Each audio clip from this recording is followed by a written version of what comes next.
Duterte has already been announced, if accurately, by the Inc. as their official candidate. But he is also accepted as the official candidate of the NPA. So we have an NPA candidate. Kado para sa bansa ang malinaw na ugnayan ni Duterte sa mga NPA.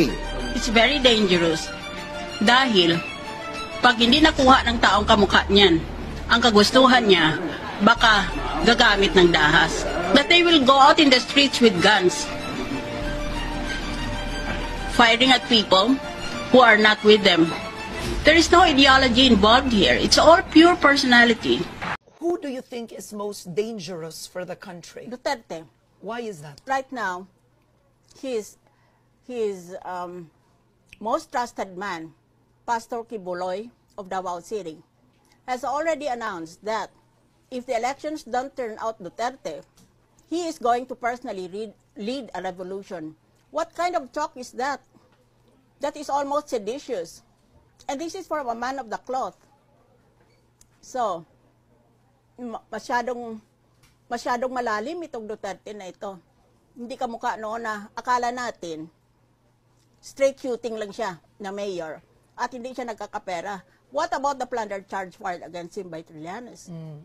We don't have any acceptable reason for all those accusations against him. In 2017, the world gathered in Vietnam, but something felt different.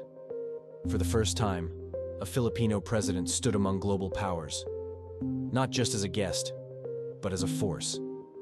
Russia, China,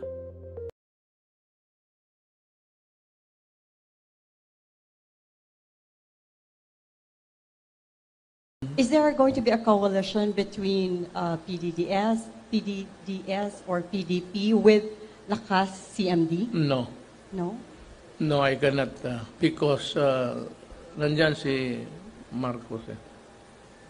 Hindi ako believe siya. He's really a weak leader.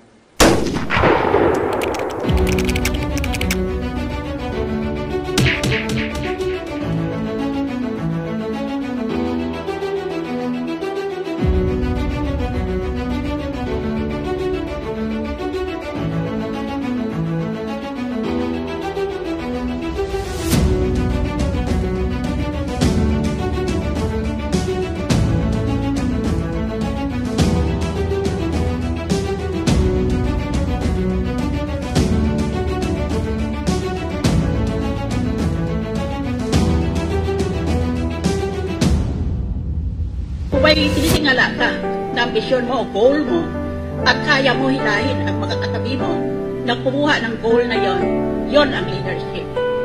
It is time that the Marcos and the Romualdez brought leadership to our country. If I die before I finish my 6-year term, Senator Ferdinand Marcos Jr. will be able to fit that bill. Kaya tingnan mo kaming dalawa ni Bongbong. Hindi kahati kami. Kung sa North si Bongbong, dito ako sa South. Magandang gobyerno yon. Pag wala na ako, si Bongbong naman.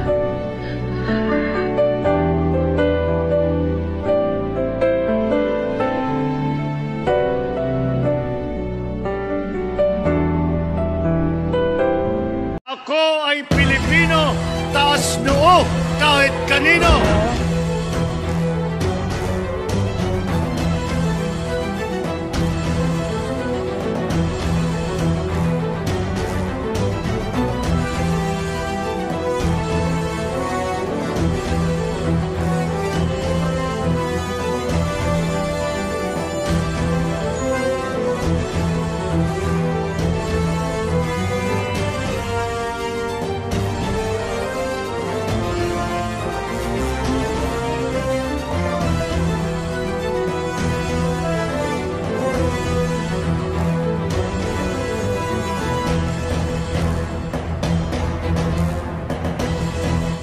President, I have sworn to this solemn commitment from the very first day that I took office.